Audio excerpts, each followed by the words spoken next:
অন্তরটাকে বড় বানা, মানুষের বুকে লাগানোর গুণটা অর্জন কর।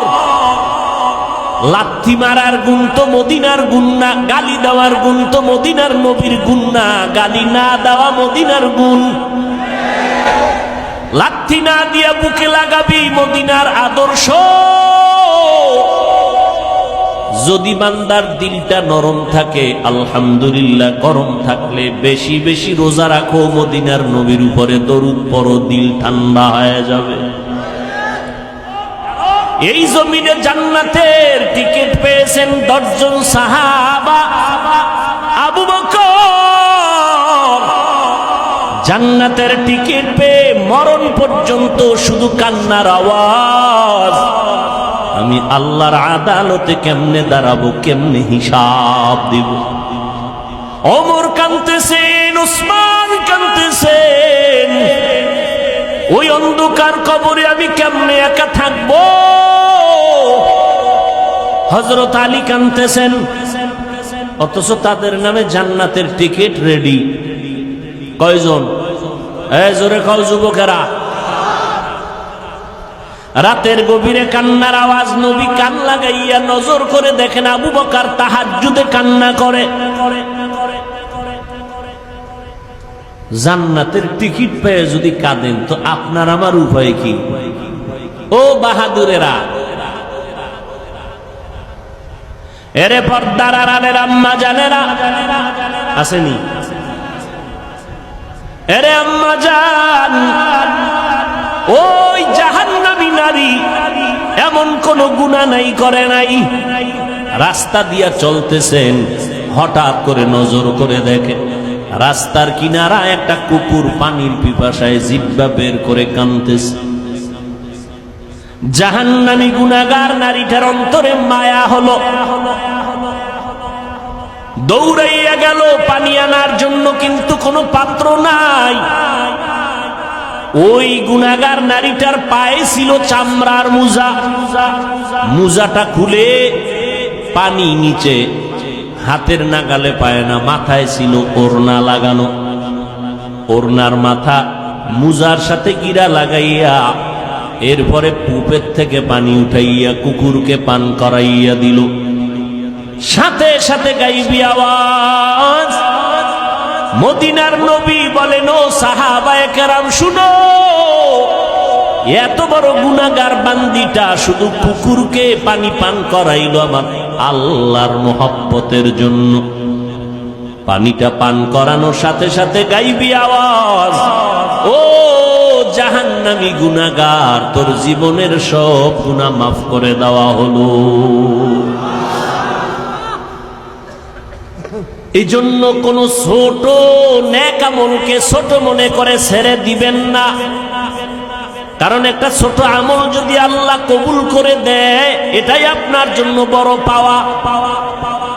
আবার ছোট গুনাহকে গুনাহ মনে করে করবেন না, কারণ একটা ছোট গুনাহে যদি আল্লাহ ধইরা ফেলায় আপনার জীবন শেষ।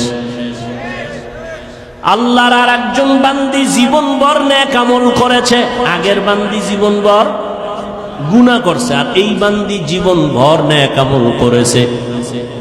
মরণের আগে সামান্য একটা অপরাধ করলো, আল্লাহর ভিন্ন একটা মাখলুক একটা বিড়ালকে ঘরের মধ্যে বাইন্দা খাঁচায় আটকায়া দিছে, নিজেও খানা দেয় না, বিড়ালটা বাইরে গিয়ে খাবে সেই সুযোগও মহিলাটি দেয় নাই।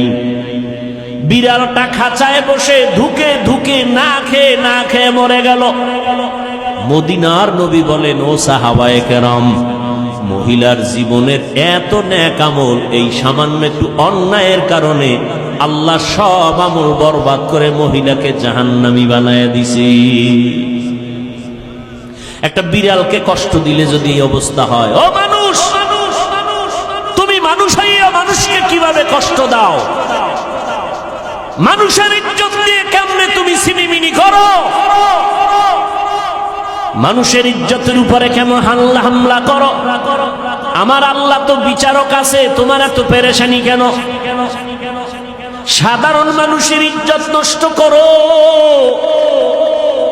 সেখানেও কিছুটা চিন্তা করার সুযোগ আছে, কিন্তু আলেমের ইজ্জত নিয়ে যদি টানাটানি করো তোমার উপায় কি হবে রে বাবা? আল্লাহ তাআলা সব কথার একটা শেষ মুহাব্বতের ডাক দিয়া বলে, বান্দা এত কথা শুই না, ভয় পাইস না, আয় তওবার দরজা দিয়া ঢোক। 70 বছর পর্যন্ত যদি গুনাহ করো, তওবার মতো যদি একটু তওবা করে চোখের পানি ছেড়ে দাও, আমি তোর 70 বছরের গুনাহ একটা সেকেন্ডে মাফ করে তোরে পবিত্র বানায় দিব। ও যুবক, ও পর্দার রানের আম্মা জানেরা, কয়দিন আর বাহাদুরি করবেন? আপনারাও মা, নবীদের মাও যারা ছিলেন তারাও মা, সাহাবায়ে কেরামের মাও মা, আপনারাও মা। খাদিজা রাদিয়াল্লাহু আনহা নবীর স্ত্রীও মা, আপনারাও মা। আয়েশা রাদিয়াল্লাহু আনহা নবীর স্ত্রী, আমাদের মা, আপনারাও মা। হাফেজে কোরআনের মা ও মা, আপনারাও মা। ও মা, এত সম্মান আল্লাহ দিয়েছেন, নবী দিয়েছেন, ইসলাম দিয়েছেন আপনাদের। আল্লাহর কসম, দুনিয়ার কোন তন্ত্র মন্ত্র যদি নতুন করে নারীদের সম্মান দিতে চায়, কসম করে বলে গেলাম, নারীদের সম্মান হবে না, হবে অপমান। আল্লাহ যা দিছে, তোমার আব্বা মিলে কি তার থেকে বাড়াইতে পারবা? নিয়া পাকনামি করো। মোবাইলওয়ালা মোবাইল বানাইছে, মোবাইলটা চালাইলে সুস্থ থাকবে কেমনে তার ক্যাটালগ দিয়েছে। গাড়িওয়ালা গাড়ি বানাইয়া গাড়িটা কিভাবে চালাইলে সুস্থ থাকবে তার ক্যাটালগ দিয়েছে। আল্লাহ বানাইছেন মানুষ, আসমান আল্লাহ বানাইলেন আমার জন্য, জমিন আল্লাহ বানাইলেন মানুষের জন্য, সূর্যের আলো আমাদের জন্য, চাঁদের আলো আমাদের জন্য, বাতাস আমাদের জন্য। এগুলো ব্যবহার কেমনে করবি? আমার আল্লাহ ক্যাটালগ দিলেন কোরআন আর আমার নবীর মাধ্যমে। মন গড়া যদি শান্তির স্বপ্ন দেখো, শান্তি হবে না, হবে অপমান আর অশান্তি। খানা পেটেও ক্ষুধা, তারপরও খাওয়া যাবে না, কারণ আল্লাহর বিধানে নাই, নবীর তরিকায় নাই। এই সময় খানা ক্ষুধা থাকলেও খাওয়া যাবে না, না খাওয়া ইবাদত। নামাজ পড়ো ইবাদত, নামাজ না পড়াটাও ইবাদত। রোজা রাখা যেমন ইবাদত, একটু আগেই কিন্তু জবাব দিয়েছি, রোজা না রাখাটাও ইবাদত। ঈদের দিন রোজা রাখা ইবাদত নাকি রোজা না রাখা ইবাদত? সূর্য যখন ডুবে, সূর্য যখন উঠে, তখন নামাজ পড়া ইবাদত নাকি না পড়া ইবাদত? ভাইরা আমার, নামাজ পড়া যেমন ইবাদত, না পড়াটাও ইবাদত। সব হতে হবে আল্লাহর জন্য, মদিনাওয়ালা নবীর তরিকায়। কিন্তু বড় দুঃখ, আল্লাহকেও চিনি না, মদিনাওয়ালা নবীর আদর্শ তরিকাও চিনি না। এখন আমরা কেমনে ইবাদত করব, সিস্টেম কেমনে জানবো?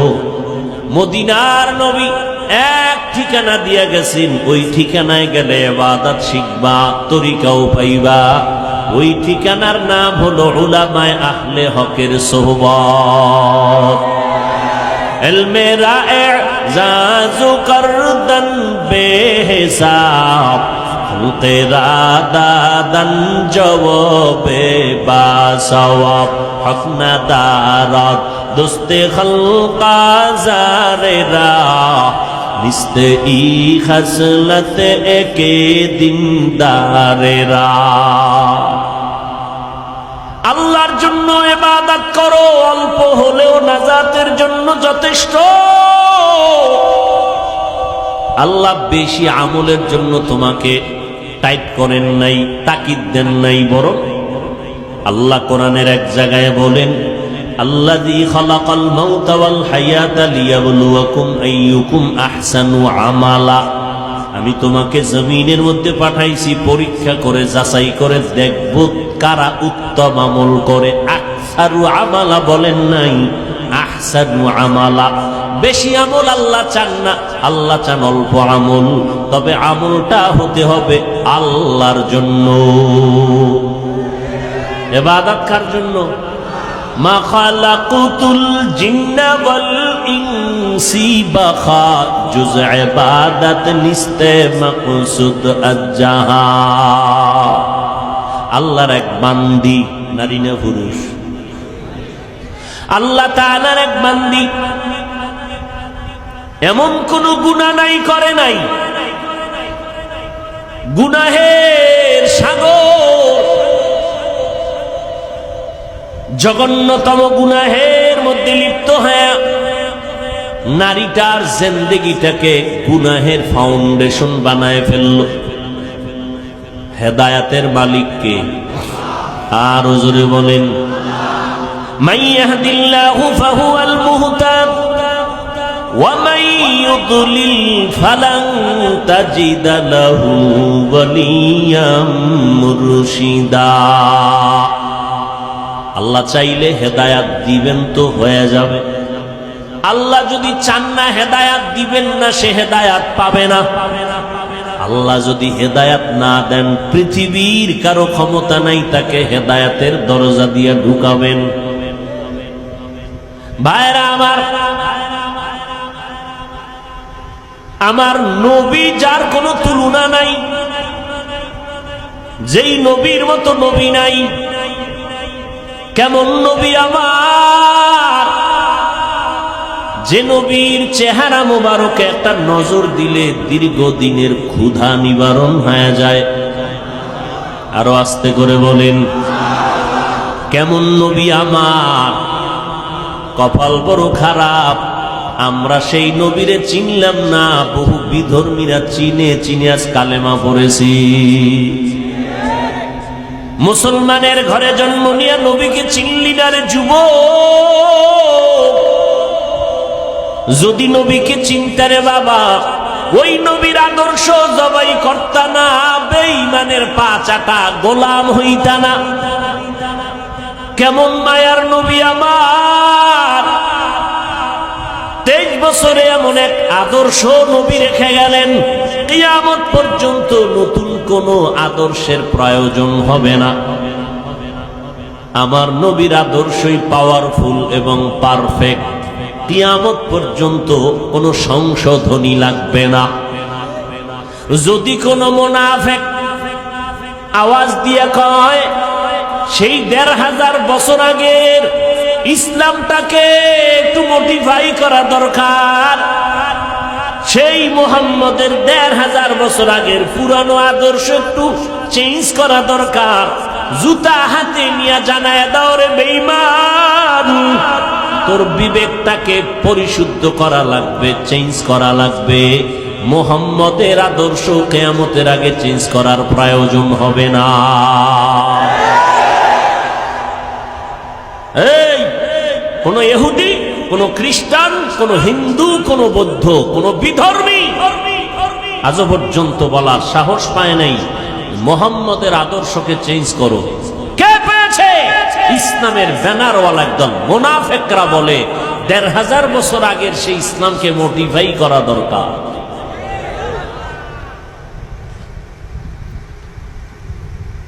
এদের থেকে খুব সাবধান। ওই নবীর আদর্শ এত পাওয়ারফুল এবং পারফেক্ট, 1500 বছর পর আজও সেই নবীর আদর্শের কারণে এত গরমের মধ্যেও হাজার হাজার মানুষ বসে আছেন। টাকার লোভ নাই, খাওয়ানোর কোনো ফিকির নাই, বসার জায়গাও ভালো না। কোন এমপি সাহেব এতগুলো মানুষ যদি এক জায়গায় বসায় রাখতে চাইতেন, আসা যাওয়ার অগ্রিম গাড়ি ভাড়া দিতে হতো, ঠিক নেই? বসার জন্য ভিআইপি ব্যবস্থাপনা, এরপরে ফাঁকে ফাঁকে নাস্তা, না হয় চেয়ারের বাড়ি, এরপরে নিয়ন্ত্রণের জন্য কত আইন শৃঙ্খলা বাহিনী। কিন্তু তাকাইয়া দেখো এতগুলো মানুষ এখানে বসছে, আসা যাওয়ার ভাড়া দেওয়া হয়েছে। বরং ফাঁকে দিয়া কিছু টাকা রেখেও দিল দ্বীনের নিসবতে দান হিসাবে। অনেক আবেগওয়ালা মুমিন পুরা টাকা দিয়া দিয়েছে দ্বীনের জন্য, প্রয়োজনে হেঁটে হেঁটে ঘরে যাবে। বসার ভিআইপি ব্যবস্থা, কথা বলেন না কেন? অনেকে দাঁড়ানো, বসার কোনো জায়গা নাই। কে ধনী, কে গরিব, কে শিক্ষিত, কে মূর্খ, কোনো ভেদাভেদ নাই। ফাঁকে ফাঁকে কোনো পানীয় নাস্তার আয়োজন, নিয়ন্ত্রণের জন্য কোনো আইন শৃঙ্খলা বাহিনী। এতগুলো মানুষ র্যাব, আর্মি, পুলিশ, বিডিআর দিয়াও নিয়ন্ত্রণে রাখা যায় না। আর এতগুলো মানুষ, বসার কাইফিয়াত নাই, জায়গা সুন্দর না, খানারও আয়োজন নাই, টাকারও কোনো ব্যবস্থা নাই, যাবে কেমনে ঘরে তারও কোনো চিন্তা নাই, চুপচাপ বসে আছে। একটু চিন্তা করা দরকার, এটাকে কেউ না কেউ পেছন থেকে নিয়ন্ত্রণ না করলে তো হয় না। যিনি কুদরতের দ্বারা নিয়ন্ত্রণ করেন তিনি আমার আল্লাহ। ওই আল্লাহকে এখনো চিনো না রে যুবক? কই আজকে এত দুশ্মন সারা দুনিয়া জুড়ে?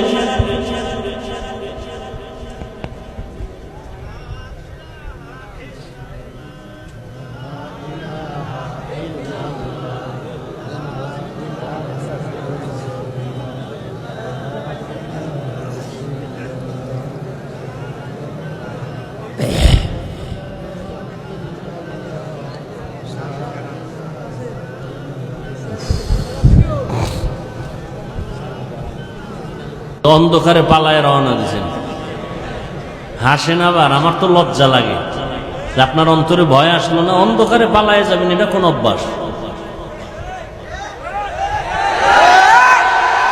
ঠিক বে ঠিক বুঝে বললেন, বদনাম কিন্তু আপনাদেরও। ভাইরা আমার, সারা পৃথিবী জুড়ে এত দুশ্মন, ইহুদি বেঈমান সব বিধর্মীরা চায় কোরআনের আওয়াজ বন্ধ হয়ে যাক, মাদ্রাসা বন্ধ হয়ে যাক, ওয়াজ মাহফিলের মাইকের আওয়াজ বন্ধ করো, শব্দ দূষণ। এইভাবে যুগে যুগে ওরা ষড়যন্ত্র করলো, হাজারো মাদ্রাসা বন্ধ করে দিল, আলেমরে জবাই করলো, ফাঁসির মঞ্চে ঝুলাইলো। এখনো অপচেষ্টা কম করে না কোরআনের আওয়াজ বন্ধ করার জন্য। অথচ আমরা তাদের বিরোধী শক্তি না, আমরা বিরুদ্ধে বলি না। এতক্ষণ বয়ান করলাম, আরো করি, করতেছি, করব। কই হিন্দুদের বিরুদ্ধে বলি নাই, খ্রিস্টানের বিরুদ্ধে বলি নাই, ইহুদির বিরুদ্ধে বলি নাই, বৌদ্ধদের বিরুদ্ধে বলি নাই। এমন কি আমাদের ভেতরগত মুসলমানের ভেতরে কত দল আর কত মত। পাঁচকল্লি টুপি মাথায় দিয়ে বয়ান করতেছি, কোনদিন ভিন্ন টুপিওয়ালার বিরুদ্ধে বলি নাই। অথচ তাদের কাছে একটু জিজ্ঞাসা করতে মনে চায়, তুমি আমার সাদা টুপির বিরোধিতা কেন করো? কওমি মাদ্রাসায় লেখাপড়া করলাম, আজ পর্যন্ত আলিয়ার বিরুদ্ধে বলি নাই, স্কুল কলেজের বিরুদ্ধে বলি নাই। তাদেরকে জিজ্ঞাসা করতে মনে চায়, হযরতের আপনারা কওমির বিরোধিতা কেন করেন? তাবলীগের সমর্থন করি, কোনদিন তাবলীগ যারা করে না গালি দেই না, হিংসা করি না, দেখলে সালাম দেওয়ার চেষ্টা করি। জিজ্ঞাসা করতে মনে চায়, আপনি কেন তাবলীগের বিরোধিতা করেন? ইয়া নবী সালামু আলাইকা বলিয়া যারা দাঁড়াইয়া নবীরে টান দিয়া মদিনার থেকে নিজের বুকের সাথে নিয়ে আসেন স্টেজে, আমরা গালিও দেই না, হিংসাও করি না, দেখলে সালাম দেই।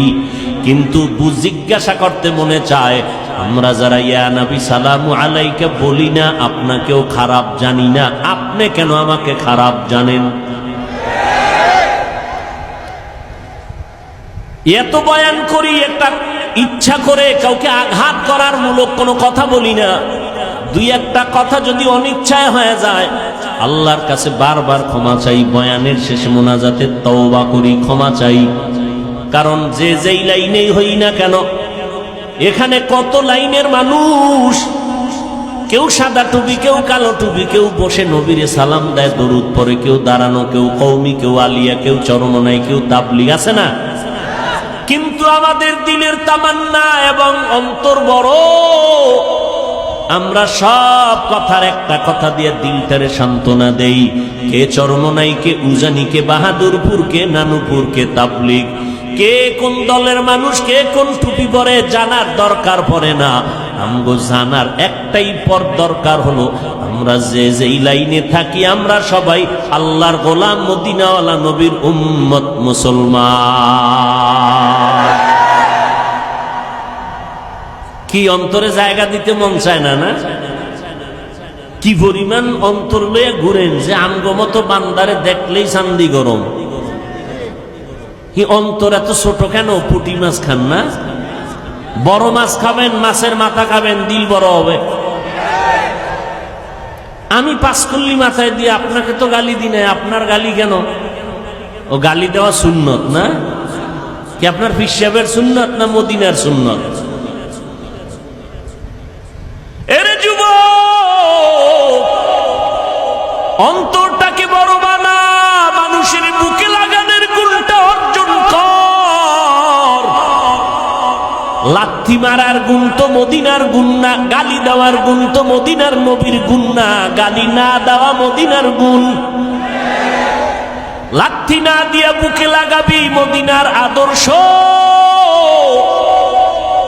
যদি বান্দার দিলটা নরম থাকে, আলহামদুলিল্লাহ, গরম থাকলে বেশি বেশি রোজা রাখো, মদিনার নবীর উপরে দরুদ পড়ো, দিল ঠান্ডা হয়ে যাবে। দরুদ পড়লে কি জেলাভি লাগবে? এটা কোন কথা? হাঁটতে, চলতে, উঠতে, বসতে সব সময় নবীর দরুদ পড়ো। দরুদ কম হবে না বেশি? দরুদ পড়লে কি দাঁড়াইতে হইব? তাহলে ঘুমাবাও দাঁড়াইয়া। কেউ যদি বিছানায় শুয়া শুয়া দরুদ পড়ে, সওয়াব হবে না গুনাহ? যত পারো দরুদ পড়ো। এরপরেও মা বাবা সন্তানের মাঝে ঘরের ভিতরে তর্ক হয়নি। এই যুবকেরা সোজা হ, দিল সোজা কর, তোর মাথা সোজা করতে কই নেই। ঘরের ভিতরে সন্তান মা বাবার ভেতরে, ঘরের ভেতরে বসে তর্ক হয়নি। তর্ক হইলে কি সন্তানেরা ফেসবুকে লেখে বাবার বিরুদ্ধে, মায়ের বিরুদ্ধে, মাইক লাগায়। তা চারদিকে দুশ্মন আর দুশ্মন, ক্যামেরা ফিট করা সাংবাদিক, গোপন হলুদ সাংবাদিক, দোষ পাইলে তিলেরে তাল বানাবে। আমরা বিতর্কত যদি টুকটাক দ্বন্দ্ব হয়, এটা ফেসবুকে লেখো কেন? ও, তোমার লজ্জা নেই এই কারণে। তো লজ্জাপতি গাছ আছে আমগো কুয়াকাটা আছে, হ্যাঁ, এই গাছের শিকড় খাও দুইয়া দুইয়া। পয়গম্বর বলেন, লা ঈমানা লিমান লা হায়া আলা। আল্লাহর কসম, আমার সোনার বাংলাদেশে নাস্তিক আছে হাতে গোনা কয়েকটা, বেশি। মাদ্রাসা কম। পীর মুরিদি, মুসলমান, মসজিদ, আলেম ওলামা, ছাত্র। আমাদের সামনে কথা বলতে হলে তো অনুমতি নেওয়া দরকার ছিল, কথা ঠিক না? আমরা কেন দুর্বল? একমাত্র কারণ আমাদের ভেতরে একতাবদ্ধতা নাই। এটাই ইহুদির চূড়ান্ত slogan, divided and rule policy. একটা জাতিকে ধ্বংস করে দেওয়ার জন্য দলে দলে বিভক্ত করে দাও। আর না, আজকে আমরা যদি আল্লাহর গোলাম, রসুলের উম্মত, মদিনার নবীর আশেক মুসলমান হিসাবে এক ব্যানারে থাকতাম, এই সোনার বাংলায় টুপিওয়ালাদের সামনে কথা বলতে হলে অনুমতি নিতে হতো। কিন্তু টুপিওয়ালার বিরোধিতা হিন্দু করবে কখন? তুমিই তো করতেছো। ইমামের পিছনে নামাজ পড়া বাইরে গিয়া ইমামের বিরোধিতা করে, এরকম মুসলমান আশেক নাই? কিতনা বড় নিমক হারাম। আবার বাবায় মরলে কা হুজুর আইয়েন একটু দোয়া করেন, আছে না নাই? আল্লাহ হেদায়াত দান করেন। ও যুবক, তুমিও মুসলমান, আমিও মুসলমান, তোমার আল্লাহ আমার আল্লাহ আলাদা না এক। তোমার নবী আমার নবী এক, তোমার কোরআন আমার কোরআন এক, তোমার কাবা আমার কাবা এক, তোমার ধর্ম আমার ধর্ম এক। তুমি আমি দুনিয়াতে আসছি এক, নাকি লঙ্গি ভরে আসছো? বিদায় বেলাও সিস্টেম হবে এক। কাফন হবে কয়টা? কথা কয় না। কালার হবে আলাদা। তাবলিগলাদের কাফনের কালার আলাদা। এই দেশের নামদারি সুন্নি যারা, তাদের কাফনের কালার হবে আলাদা, কালো। কাফনের সংখ্যা 3টে, কালারও সবার এক। কে তাবলিগ, কে চরমনাই, কে ওয়াহাবি, কে সুন্নি, কে কওমি, কে আলিয়া, কে আওয়ামী লীগ, কে বিএমপি, কে এমপি, কে মন্ত্রী, কে ধনী, কে গরিব, কে মাওলানা, কে মুফতি, কে বক্তা, কে শ্রোতা। কাফনের ভিতরে যেদিন ঢুকবি সেদিন দেখবি বাহাদুরি আর শেষ। কাফনের উপরে লেখা থাকবে পিসা হুজুরের লাশ। হ্যাঁ, শেষ বাহাদুরি, সব শেষ। কাফনে ঢুকছো, কার লাশটা ফকিন্নির, কারটা ধনির, কোন লেখা আছে? এবার কবরের সাইজও হবে এক। কবরের মধ্যে রেখে মাটি পাড়াইয়া দিবে, শুধু পীর সাহেবের সাথে একটা মাইক লাগানো থাকবে, টেলিফোনের যোগাযোগ করবে। কবরের ভিতরে একটা ব্লুটুথ সিস্টেমের মেশিন থাকবে যোগাযোগের জন্য। হ্যাঁ, সব কবরের সাইজও সমান। মাটি দিয়া যখন সবাই বিদায় হবে, 2 জন ফেরেশতা সবার কবরে আসবে। পীর সাহেবের যেই প্রশ্ন করবে, মুরিদেরও সেই একই প্রশ্ন করবে। হিন্দু বৌদ্ধ খ্রিস্টান সবার বেলায় প্রশ্ন 3টা, সব একই প্রশ্ন, কমন প্রশ্ন।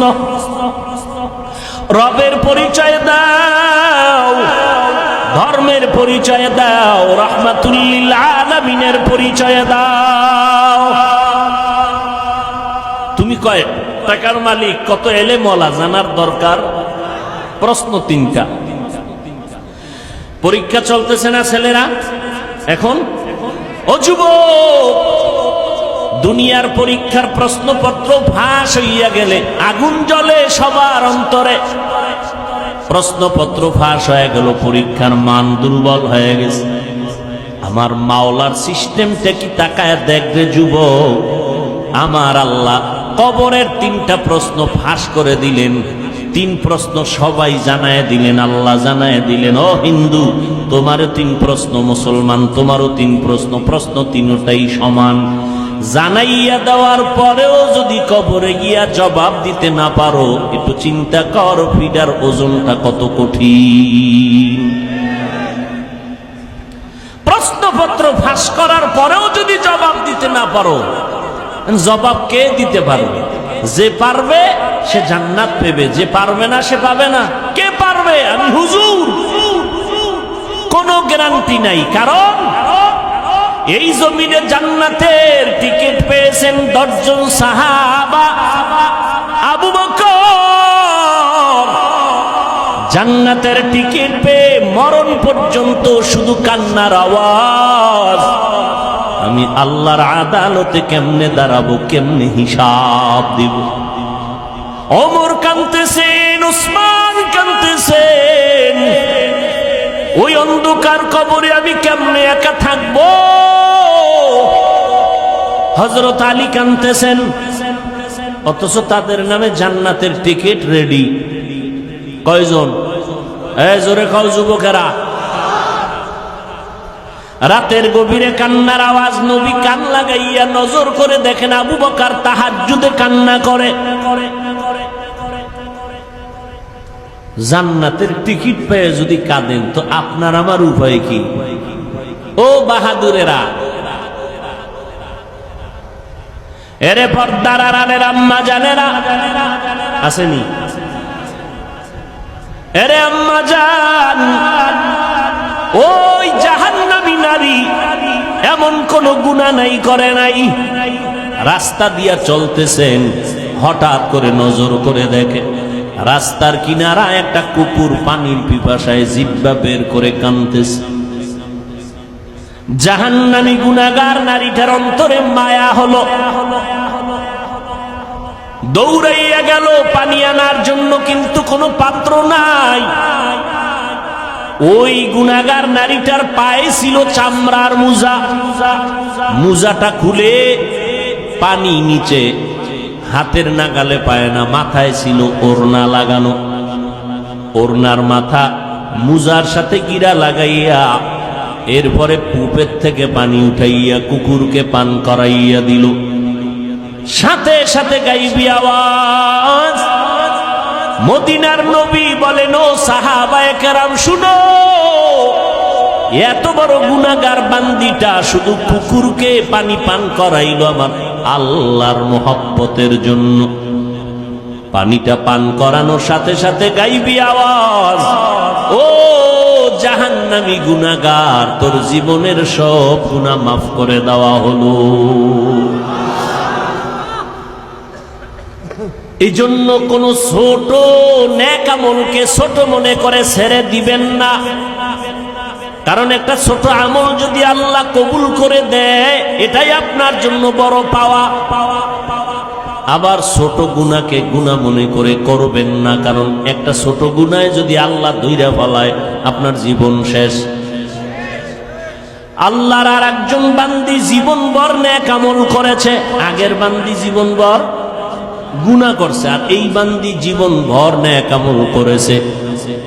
মরণের আগে সামান্য একটা অপরাধ করলো, আল্লাহর ভিন্ন একটা মাখলুক একটা বিড়ালকে ঘরের মধ্যে বাইন্দা খাঁচায় আটকায়া দিছে, নিজেও খানা দেয় না, বিড়ালটা বাইরে গিয়ে খাবে সেই সুযোগও মহিলাটি দেয় নাই। বিড়ালটা খাঁচায় বসে ধুকে ধুকে না খেয়ে মরে গেল। মদিনার নবী বলেন, ও সাহাবায়ে কেরাম, মহিলার জীবনের এত নেক আমল এই সামান্য একটু অন্যায়ের কারণে আল্লাহ সব আমল বরবাদ করে মহিলাকে জাহান্নামী বানায়া দিছে। একটা বিড়ালকে কষ্ট দিলে যদি এই অবস্থা হয়, ও মানুষ, তুমি মানুষ হইয়া মানুষকে কিভাবে কষ্ট দাও? মানুষের ইজ্জত দিয়ে কেমনে তুমি সিনিমিনি করো? মানুষের ইজ্জতের উপরে কেমন হামলা করো? আমার আল্লাহ তো বিচারক আছে, তোমার এত পেরেশানি কেন? সাধারণ মানুষের ইজ্জত নষ্ট করো, সেখানেও কিছুটা চিন্তা করার সুযোগ আছে, কিন্তু আলেমের ইজ্জত নিয়ে যদি টানাটানি করো তোমার উপায় কি হবে রে বাবা? আল্লাহ তাআলা সব কথার একটা শেষ মুহাব্বতের ডাক দিয়া বলে, বান্দা এত কথা শুই না, ভয় পাইস না, আয় তওবার দরজা দিয়া ঢোক। 70 বছর পর্যন্ত যদি গুনাহ করো, তওবার মতো যদি একটু তওবা করে চোখের পানি ছেড়ে দাও, আমি তোর 70 বছরের গুনাহ একটা সেকেন্ডে মাফ করে তোরে পবিত্র বানায় দিব। ও যুবক, ও পর্দার রানের আম্মা জানেরা, কয়দিন আর বাহাদুরি করবেন?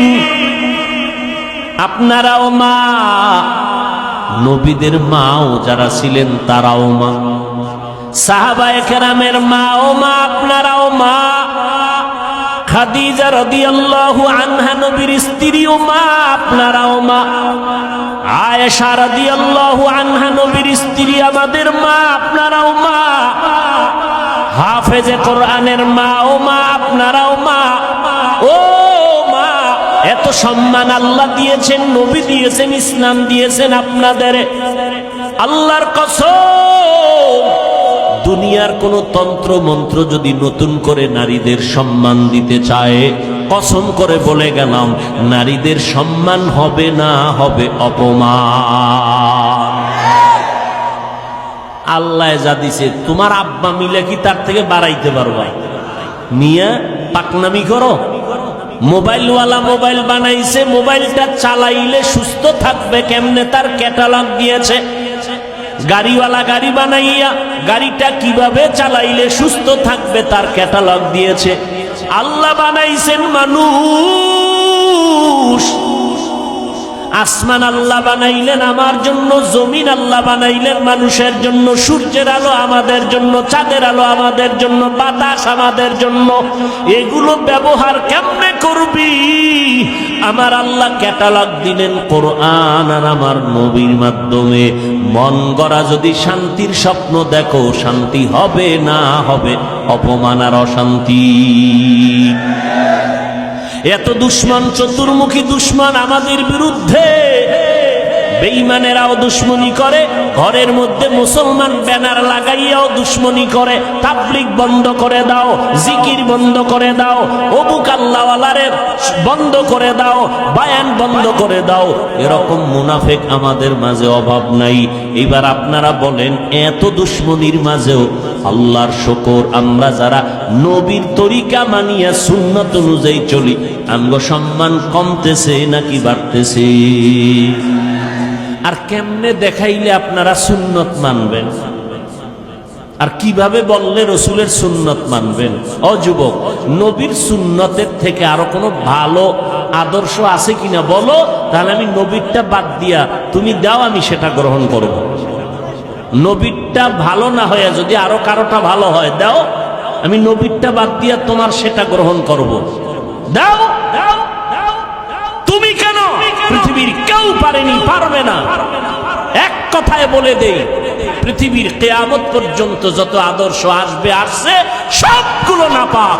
একমাত্র মদিনার নবীর সুন্নত আর আদর্শই হলো পাপ।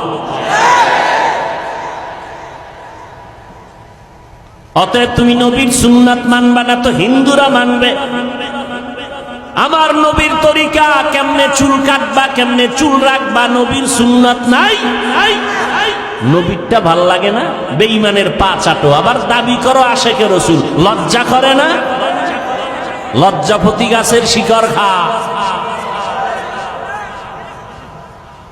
আঙ্গুলের নখগুলো কেমনে রাখবি রে যুবক? আল্লাহরে সাক্ষী রেখে বল, নখ কাটার মধ্যে আমার নবীজির আদর্শ আছেনি?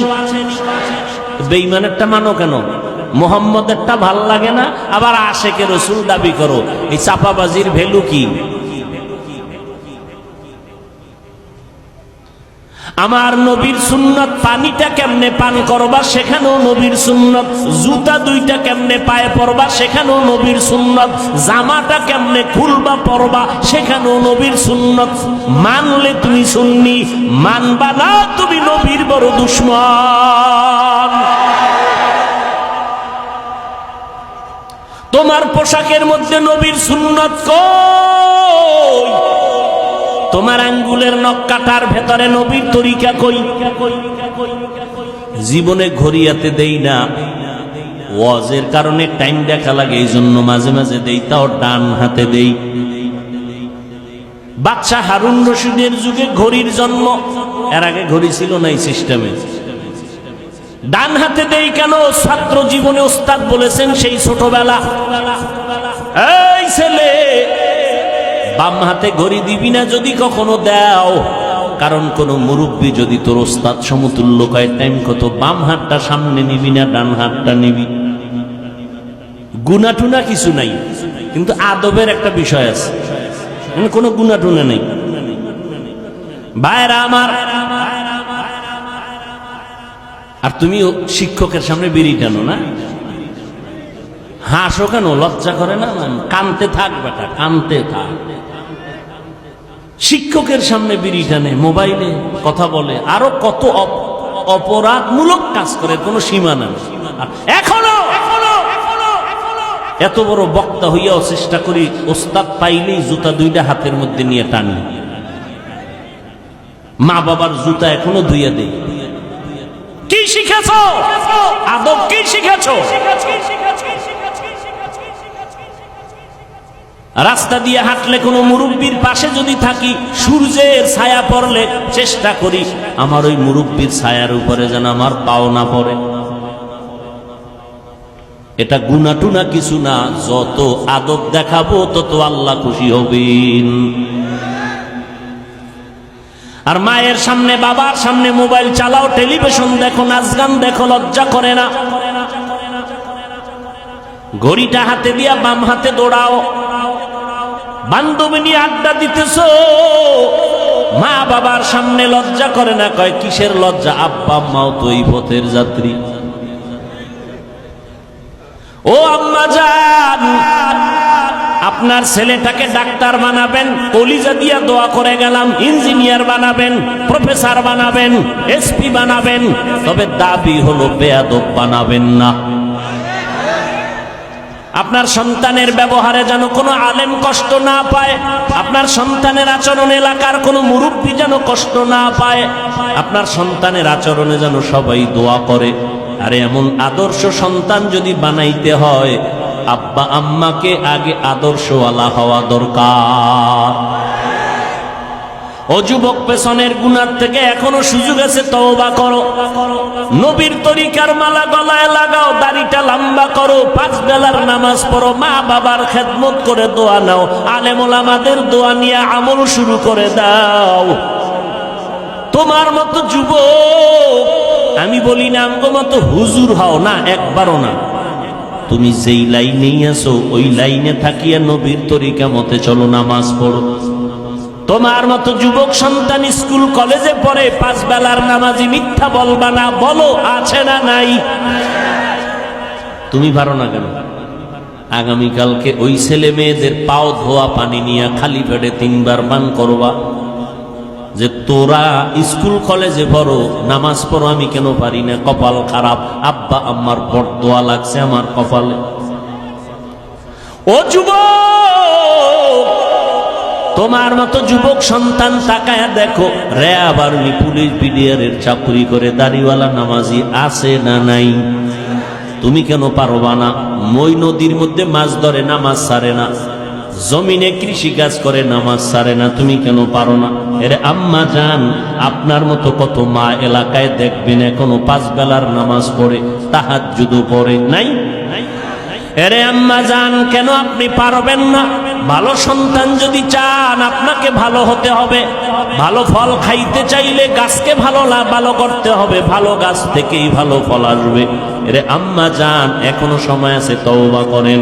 সন্তানের হাত ধরিয়া বলেন, বাবা আর নামাজ ছাড়বি না, মা বাবারে কষ্ট দিবি না, ওলামায়ে কেরামের কথা মেনে আমল করবি, নবীর তরিকা মেনে চলবি। তোরে আমি আদর্শ ডাক্তার বানাইয়া যেতে চাই, তোকে আমি আদর্শ ইঞ্জিনিয়ার বানায় যেতে চাই। আমি মরিয়া গেলে তুই কোরআন পড়ে পড়ে দোয়া করবি আর মানুষের ডাক্তার হয়ে সেবা করবি। আল্লাহর কাছে দোয়া করেন, তওবা করেন। ও যুবক, আল্লাহর কাছে তওবা করো। গুনাহের কথা স্মরণ করে আমার আল্লাহকে যদি বলতে পারো, আল্লাহ হায়াতের মালিক তুমি, ইজ্জতের মালিক তুমি, মৌতের মালিক তুমি, আজকে থেকে তওবার নিয়ত করে ফেললাম, নবীর সুন্নতের বাহিরে চলবো না, হারাম খাবো না, দাড়ি কাটবো না, মা বাবাকে কষ্ট দিব না, নবীর তরিকার বাহিরে চলবো না, ওলামায়ে কেরামের সুন্দর পরামর্শ নিয়ে আমল করব, 5 বেলার নামাজ ঠিক মতো আদায় করব, যত কষ্টই হোক না কেন আর নামাজ বন্ধ করব না। মোবাইলের গুনাহের থেকে নিজেকে বাঁচাইয়া রাখার চেষ্টা করব। তওবা করার মতো যদি খাঁটি অন্তরে নিয়ত থাকে, আমার আল্লাহ তওবার দরজা দিয়া ডাকতেছেন, বান্দা চোখের পানি ছেড়ে তওবা করো, আমি জীবনের সব গুনাহ মাফ করে দিব। তওবার যদি নিয়ত অন্তরে থাকে, তবে এটাও সত্য কথা, 13টা বছর নবীকে দেখলো, চেহারা দেখলো, বয়ান শুনলো, কালেমা পড়ে না আবু জাহাল। আর ওমরের মতো বান্দা নবীর গর্দান কাটার জন্য আসিয়া কালেমা পড়ে মুসলমান হয়ে গেল। এই জমিনেও কিছু মানুষ এমন থাকবে, কাট্টার পাথরওয়ালা অন্তর নিয়ে ওয়াজে বৈশা কান্না করে বিদায় হয়ে তওবা করে যাবে, আর নামাজ ছাড়বে না।